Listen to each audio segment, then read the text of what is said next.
Tumerejea kwa wakati huu. Asante kwa kuendelea kutufuatilia. Hii ni Viwanjani, baba vipindi vyote vya michezo hapa nyumbani Tanzania. Mimi ni Said Salim Msumi, nipo pamoja na Rashid Don Hamis, the heavyweight pandit, the only one in Africa. Lakini kwa wakati huu hapa tupo na ugeni wa ndani hapa Sauda Hussein, producer mwandamizi tunaweza kuita hivyo hapa. Karibu sana Sauda. Asante. Mna AKA mengi. Wao walipotambulishwa hadi nikaogopa kama niko na mtu fulani hivi, kumbe mataito ni marefu sana. Hapo. Nimezee. Taito zetu kama mmiliki wa Berkane. Yani ukianza kunitambulisha unamalizi. Yani unachagua engo. Nipo kwenye city kama nani. Inabidi niendelee kujifunza ili niwe na hiyo title ndefu kabisa. Title ndefu hiyo sema Rashid Don Hamis, the heavyweight pandit, the only one in Africa. Yupo hapa kwa ajili ya uchambuzi. Tutaenda polini na kuhakikishia polisi. Huyu atoboi. Nikimwangalia hivi tu atoboi. Unafikiri polini ndo kama huku? Polini lazima ufuate sheria. Kuna ripoti moja alileta Ramadhani Mvungi. Kuna moja ripoti akashika nyama moja ya mnyama gani sijui yule. Watu polini wale wanasherehekea shughuli gani? Ile minofu ukaiona. Sasa ile Sauda ukitaka nyie kafanyeni shughuli zenu kwenye maakuli manganje ndio tukuite. Pale bwana tuna join pale. Sawa. Lakini mambo kupelekana kule kupumulia juu kama nini? Mtu huyo. Afu jana usiku sasa kuna clip moja niliona. Nadhani ni Tanzania kwa sababu wanaongea Kiswahili. Nyati Mbogo amezungukwa na simba kama 7 hivi. Sasa magari ya watalii yamezunguka hivi kama 10 hivi, ameachia space. Sasa wale simba wamemngata yule nyati. Simba wamngata nyati. Simba wamngata nyati. Wanasomkiani huko anaanzaga kumnanilia. Sasa wakati wanaenda wanasogea hivi wakaona wafuate magari ya watalii. Gari la watalii siko liko pembeni. Yule nyati alienda alipiga pembe moja kwenye gari. Nikasikia sauti wasema, "Sogeeni." Yale magari yakaanza kusogea pembeni hivi. Sasa mambo ya adventure. Sawa. You can imagine hayo mambo sasa mimi tunakutana nayo. Upo. Kuna mmoja anaitwa Zuberi Dasa atakuhadithia baadaye alipokuwa anaishi. Sawa. Tumemkaribisha hapa Sauda, tumemkaribisha kwa ajili ya msimu wa Safari Challenge. Tunajua kwamba Juni 7 shughuli inakuwa inaanza. Sisi tukiwa kama watu ambao tunaenda kuzalisha kule mlikopo polini. Tunatamani kujua hali ilivyokuwa kwenye msimu huu ambapo washiriki 10 tumewaona 3 ni wanawake, 7 ni wanaume. Hali ilikuwaje polini? Yani hali ya porini kwa kweli unajua kwenye productions za kawaida hizi za binadamu. Yani mimi naweza nikakustage nikamwambia kaa hivi. Sawa, anza kutembea. Anza kuongea. Yani una hizi movie nyingine tunazoziona ama filamu tunazoziona ni zikuwa staged. Lakini kule porini cast ni mnyama. Kwa hiyo mnyama huwezi kumstage. Yaani huwezi kumwambia simba sasa anza kutembea kwa sauti ya mboto akisema kitu ambacho hakina akili. Yes. Sasa anza kukimbizana na mwenzio. Yaani hiyo haipo. Kwa hiyo ni real thing, yani ni live, yani ni vitu ambavyo vina uhalisia kwa 100%. Kwa hiyo wewe ndio unafuata akili sasa ya yule mnyama kama anaanza kutembea, kama unaona kwamba ana shida sasa mahali ameanza kuhamaki, kuna namna sasa, kuna sheria zinazo waongoza watalii, lakini wale kwa sababu wamesoma wanajua tabia za wanyama. Na hapa sasa hivi anafanya nini? Saizi tulieni, saizi msitembee. Yani hivyo vitu vyote vinafanyika kule porini. Kwa hiyo kuna namna sheria na wale kwa sababu ni wazoefu wanatuongoza.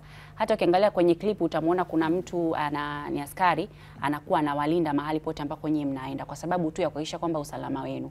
Mnyama ana akili, anaweza kukasirika muda wowote akawavamia na maisha yakaenda. Lakini kiukweli ni kazi ngumu sana, sio kidogo.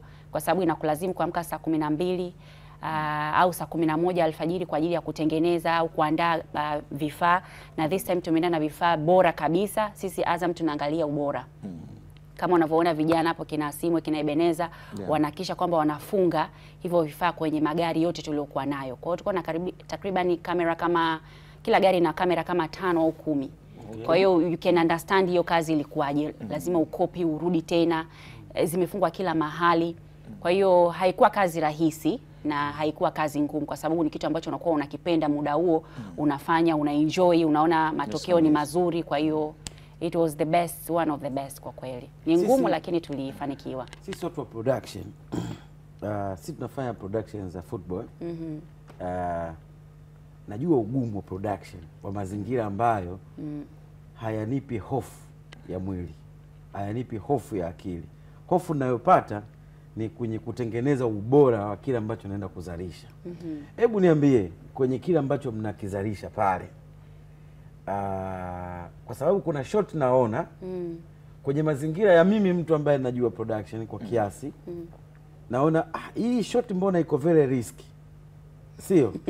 Alafu kwa sababu kuna mazingira mengine kuna mtu anafurahia, yani namna ambavyo anaona kwenye TV. Lakini kwa sisi ambao tunazifahamu hizi production kwa kiwango chake, unajiuliza ugumu hapa unakuwaje kwenye namna ya kumseto cameraman ili aweze kukupa kile ambacho unakitaka kama producer, na mazingira ambayo yanakuwa ni rafiki kwenye uzalishaji na kukamilisha jambo kwa kukamilisha hilo jambo, sisi tufurahie kwenye kutazama. Ugumu unakuwaje ni kwenye namna ambavyo mnazungumza au kwenye kuelekea kwenye kuzalisha kile ambacho unakifanya? Unajua kitu kizuri kuhusiana na uzalishaji wa vipindi kama hivi porini, mnakuwa na wazoefu wa porini. Yaani mnakuwa na watu ambao wanaongoza, wamezaliwa maeneo yale, ulinzi uko wa kutosha. Kwa hiyo wanapitia ile mazingira, wanahakikisha kwamba kuna usalama. Kwa sababu jambo la kwanza, pamoja na kwamba mnazalisha, lakini lazima muwe salama. Kwa unamwona kama huyu askari hapo wamebeba silaha, kwa hiyo chochote kile wenyewe wako tayari kuwalinda. Kwa hiyo wewe tu kiakili inakutuma kwamba nina ulinzi. Yaani akili inakwambia nina ulinzi. Na kabla hamjaanza kufanya hiyo production, anashuka huyo mtu, anaangalia kama kuna simba. Kuna kipindi tulienda usiku, simba bado wapo maeneo yale, kwa hiyo akatuambia kaeni kwenye gari kwanza, msubirie mpaka atakapoondoka. Kwa hiyo tukakaa tukasubiri, na kwa sababu mnakuwa wengi na mnatembea kwenye kikundi, inakupa pia ujasiri kwamba tuko wengi. Tuko wengi, lakini akitokea mwamba pale nyinyi wengi unaweza kummudu. Ndio sasa wanashuka kwanza kuangalia hayo mazingira. Unaona aliposimama Lameki ni sehemu ambayo iko wazi yani. Kwa hiyo hayo maeneo yameshapitiwa yote, yameshaangaliwa kwamba kuna usalama, sasa shukeni. Na kuna kipindi inatokea mnaenda sehemu mnakwama, lazima muanze kusukumana. Kwa hiyo lazima askari anazunguka yale maeneo kuhakikisha kwamba kuna usalama. Pamoja na hayo tulifanya pia walking safari. Safari za matembezi ya miguu ambao mnatembea kama kilomita 4 mpaka 8 tulitembea. Kwa hiyo ni production ya mwendo, you can imagine. Lakini of course askari yupo kuhakikisha kwamba kuna usalama. Kwa hiyo anaenda maeneo, anaangalia pako salama, mnaweza mkaenda. Kwa kila sehemu lazima huyo askari awepo, na lazima wale wazoefu wawepo. Na of course timu yote, kwa mfano director na producer. Director alikuwa Constantine Maro, producer nilikuwa mimi pamoja na wenzetu kina Lameki, kina Ebeneza na nani, ambao wao sasa walikuwa ndio sisi tunahakikisha kwamba mazingira, kwa sababu kazi pia moja ya director na producer ni kuhakikisha kwamba timu yake yote pia iko salama. Kwa kila tunapoenda lazima tuchekiane, jamani, is everybody okay? Kila mtu uko salama? Umevaa koti? Umebeba spray kwa ajili ya mbung'o, kwa sababu tuling'atwa kweli kweli na mbung'o wale wadudu kupe na kuhakikisha kwamba kila kitu kiko salama, then ndio mnaanza safari za kuondoka. Au saa ya kurudi lazima pia mchekiane. Yani there is no way unapanda kwenye gari moja haujahakikisha mwenzako kwenye gari ya pili yupo. Ilikuwa ni lazima. Na kuna production za usiku zilifanyika. Unaona kama hapo ni katikati ya msitu. Ni pale usiku. Mchoma nyama pale. Sio unachoma nyama pale, tunafanya result, kwa sababu kwenye kipindi hiki watu wanafanya hiyo tour guide, baadaye wanafanya hiyo challenge, baadaye wanapewa matokeo. Na challenge tunaanzia kuanzia asubuhi saa 12 mpaka saa 12 jioni. Kwa hiyo ina maana watu wakirudi 12 mpaka 12 jioni. Alfajiri yani. Yes. Mpaka jioni. Yes, na tumefanya kwa siku 16 mfululizo. Sawa. Without resting. Sawa. Yes. Hebu tuwekaza without resting. Hebu tuangazie kidogo hii video hapa tuweze kuona uhondo jinsi ulivyokuwa. Pongezi ni nyingi sana.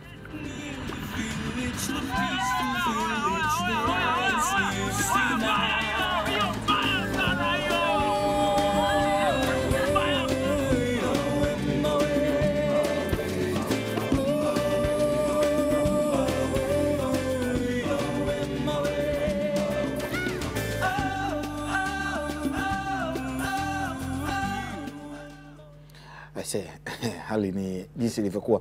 Sauda, kuna tukio ambalo hutalisahau huko ambao wasema hili litaka kunifanya nirudi nyuma hivi? Matukio ni mengi, ni mengi sana. Na hii ni mara yangu ya pili kwenda. Mara ya kwanza nilikuwa muoga kuliko watu wote kwenye crew kwa sababu tenti mnazolala au maeneo mnayolala wanyama wanazunguka.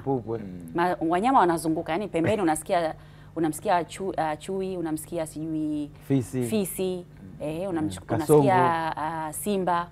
Na wako maeneo ya karibu. Kwa hiyo kupata usingizi ile kama binadamu kwamba kama umetoka hapo umeenda nyumbani umejitupia sio kweli. Na Rashid ndio ataki. Alafu pia mkifika mnaambiwa jamani, kuanzia sasa hizi make sure uendi kulala mwenyewe, hakikisha unapelekwa na askari na usitoke kwenye tenti mwenyewe. Kwa zile sheria zinakufanya unaanza kuwa unachukua tahadhari zaidi kwamba hapa sio salama. Kwa hiyo ni mazingira tu ambayo yanakufanya unakuwa na huo uoga, lakini unapokuwa na wenzako kuna ujasiri unaupata. Na ndio hiyo kwamba lazima muende pamoja kama makumbi, yani mnaenda wote, mnarudi wote. Mkikaa kwenye hivi mnakula hivi mwenzetu yuko wapi mmoja, hebu fulani yuko wapi? Lazima mtafutane. Kwa hiyo ilitutengenezea pia au imetutengenezea pia teamwork, spirit, kupendana, kusaidiana kwa sababu lazima wote muwe salama. Sawa, natamani kujua kuna tukio lolote wakati mna shoot kule na wanyama, labda kama tembo alipita hapa karibu yako namuona huyu hapa, au kuna kwenye hiyo clip ukiangalia tembo anapita sehemu afu unamfanyia hi bye, yani alikuwa kama naweza nikamgusa tu hivi. Sauda ujasiri unao kweli? Angalia hapo wacheze hiyo clip wewe ujasiri sina wa kumgusa, lakini kwa sababu tulikuwa tuna wazoefu. Unajua watu wa guide ni wazoefu sana, wamefanya kazi hiyo kwa muda mrefu, wanajua tabia za wanyama. Kwa hiyo kuna mazingira nakwambia hapo unaona yuko karibu kabisa hapo yani.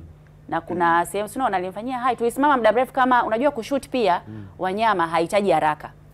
Hahitaji haraka. Unaweza kusimamisha gari, mnazima gari, mnakaa 1 hour, half an hour, mnashoot kitu kimoja. Kwa sababu tunachohitaji ni kuja kupata kitu bora. Sasa behavior za mnyama huwezi kumwambia saizi anza kutembea au saizi toa mwayo. Lazima usubirie afanye vile yeye anaamua kufanya. Kwa it takes time, muda mrefu sana. Na the best thing ni kwamba this time kutakuwa kuna safari za usiku. Tutafanya game drive ya usiku. Usiku kuna vitu vingi sana. Kuna stories zile za bundi. Hivi unajua watu wengi wanajua kama bundi akililia mahali kuna mtu atakufa.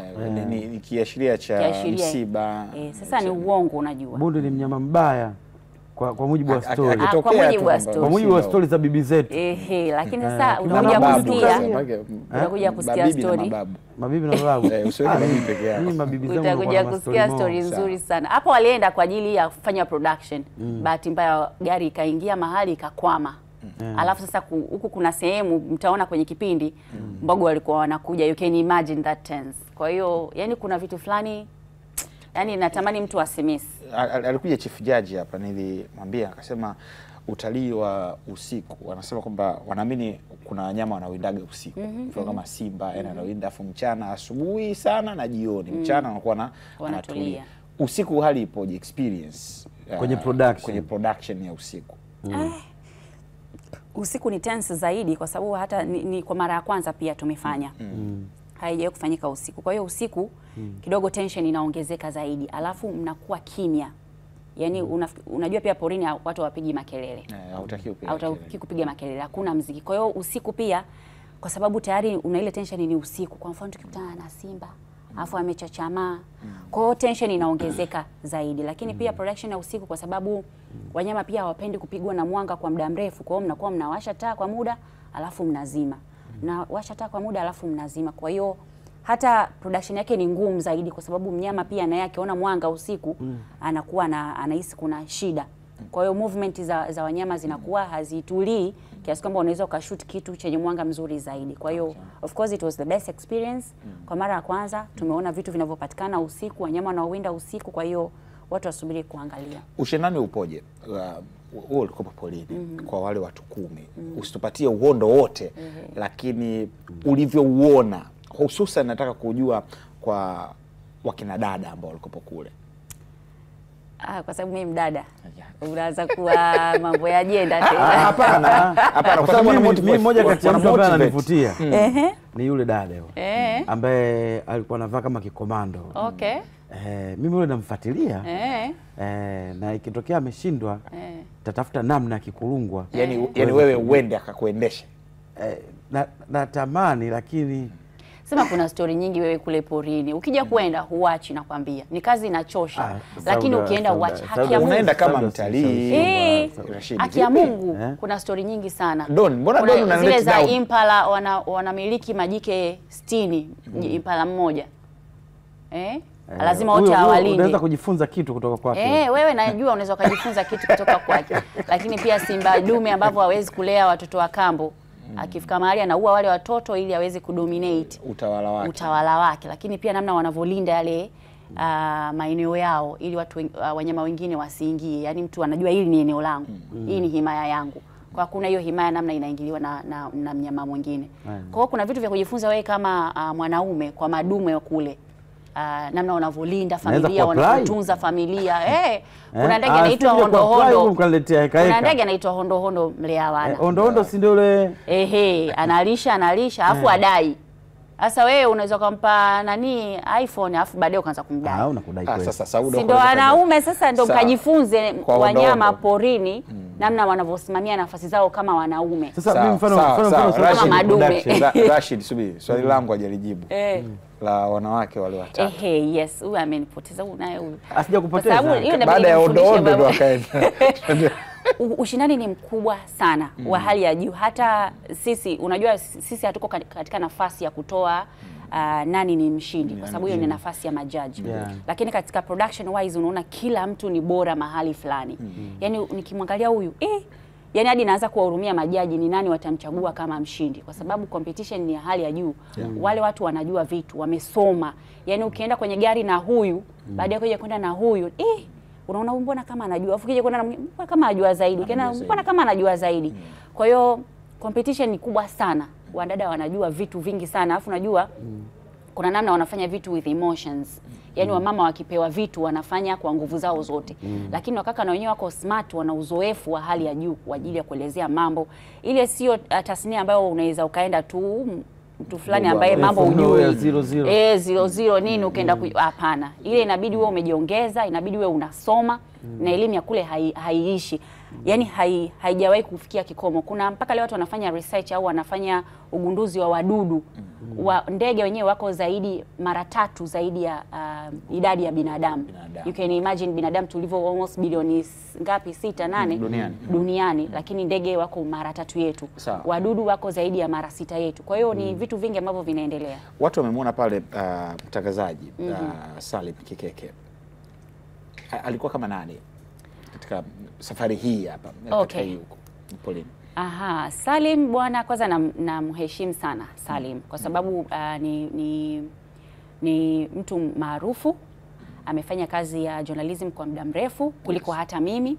Kwa hiyo mimi na timu yangu nzima wote nafikiri ni wachanga kuliko yeye. Lakini kwa namna alivyokuwa anatupa ushirikiano kama presenter kwa sababu ndio official presenter wa msimu wa 2025.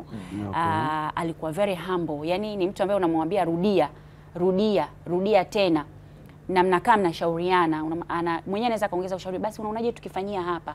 Unaonaje tuende katikati ya pori kabisa ambako kuna wanyama labda kwa mbali na anakubali. Unamwambia hii umekosea. Au hapa badilisha nguo na anakusikiliza. Yaani you can imagine ni mtu ambaye utegemea kwambia bwana nimechoka au bwana hiyo tutafanya siku nyingine. Lakini yeye anawahimiza jamani tuhakikisheni leo tumemaliza kila kitu. Kwa mimi namheshimu sana, respect sana kwa Salim Kikeke. He is the best. Sijawahi kukutana na mtu humble ambaye ni maarufu hivyo na bado akawa very down to earth. Yaani yuko unamwambia amka saa 12. Saa 11 yuko macho. Anakupigia simu sister tayari niko na kusubiria wewe producer wangu. Twende porini sawa naenda. Yaani hawezi kuambia sijui nakunywa chai nimemaliza nisubirie, hana mambo hayo. Najua Rashid Hamisi kaichukua hiyo. Yaani inabidi ujifunze. Mimi yani mtu mwadilifu kiwango cha juu sana. Hapana. Kuna vitu nimejifunza kwake na ninamwomba Mungu niwe hivyo humble. Unashaka na uadilifu wangu? Mashaka yangu ni mengi sana juu yako. Sauda, Juni 7 sio mbali. Yes.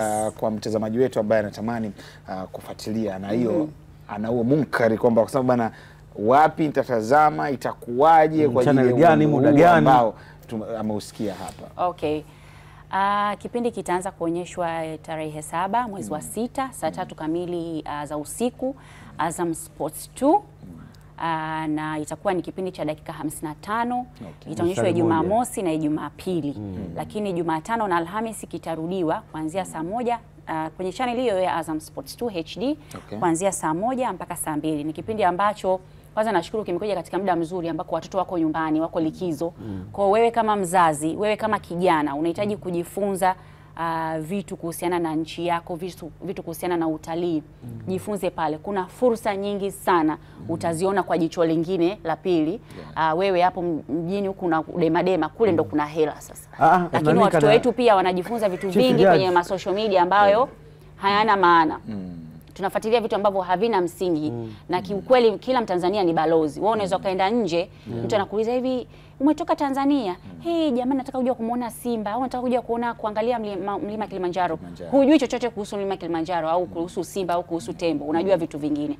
Kwa hiyo watoto wetu tuwahimize waangalie, wajifunze kuhusu uzuri wa nchi yetu, wajifunze kuhusu mambo ya tour guide na kila kitu. Hata wewe pia jifunze. Nitakuwa nakupigia simu kama unaangalia. Chief Judge aliniambia mimi kutokana na mazingira yangu naweza kuwa tour guide city. Tour guide city. Yaani kwamba hata hapa Dar es Salaam unaweza kuwa ni tour guide. Kuna maeneo mbalimbali lakini Mbagala, Chalinze, Bagamoyo. Yes, lakini pia tunawashukuru partner wetu. Tunawashukuru pia partner wetu ambao ni Tanzania Tour Guide Awards Foundation, Tanzania Tour Guide Foundation kwa kutuletea hili jambo, na sisi kama partner tumeingia moja kwa moja kuhakikisha kwamba tunaletea huu ubora wa uzuri wa nchi yetu katika sekta ya utalii. Na ukumbuke kwamba kama nchi tuna jukumu la kuhakikisha kwamba tunawavutia watalii waendelee kuja mpaka tufikishe kile kiwango cha watalii milioni 5 ndani ya mwaka. Lakini mwongoza watalii ni balozi, lakini pia Mtanzania wewe kama wewe ni balozi. Kwa hiyo wote tuifanye hii kazi kwa pamoja, tuangalie kwa pamoja, mtoe pia maoni na karibisha kwenye maoni mazuri na mabaya tunapokea. Mimi nina kifua. Asante. Ni cha kumeza. Sauda Hussein ni producer kabisa tukapo naye hapa tukizungumza hivi vitu, lakini naamini pia utamkaribisha Rashid Hamis kufanya mazoezi. Mazoezi kuhusu nini Sauda? Unajua ukienda porini utakiwa ulele mama. Wewe unaniaminia. Kule utakiwa ulele mama kwa sababu lazima unaona magari wenzako wanavyopanda. Unaona wanavyokimbizana na wanyama kutafuta picha. Sasa wewe unaniambia unataka kwenda porini alafu mzembe hivyo. Yani mimi anza mazoezi kidogo, yani jitengeneze kwa ajili ya afya yako. Sauda, kwenye production kuna producer. Kuna producer kuna director. Kuna director. Kuna supervisor. Sio kuna nani? Unaelewa? Mimi niwe mtu ambaye mmeshakusanya material. Wewe editor. Sio editor. Yaani namna muongoza njia. Sasa muongoza njia lazima uende, unaongozaje njia umekaa unasubiri kula. Au presenter. Sasa ndio unakuja. Mimi ndio Rashid Don. Wewe hapa anatokea mkia juu, anatokea hivi mfano anatokea anapita ngili yule. Anapita ngili yuko kama wewe. Anapita ngili speed. Unajua una tabia kama za ngili. Yaani uko mishemishe. Yaani muda wote uko. Asante Sauda, tulikuwa na Sauda hapa pamoja na Rashid Don Hamis, the heavyweight pandit. Yote ni kuangazia kuhusiana na Safari Film Challenge kwa mwaka huu 2025. Twende mapumziko mafupi, tukirejea tunakwenda kuangazia zilizobamba pamoja na The Pitch. Muda si mrefu sana. Mimi ni Said Salim Msome.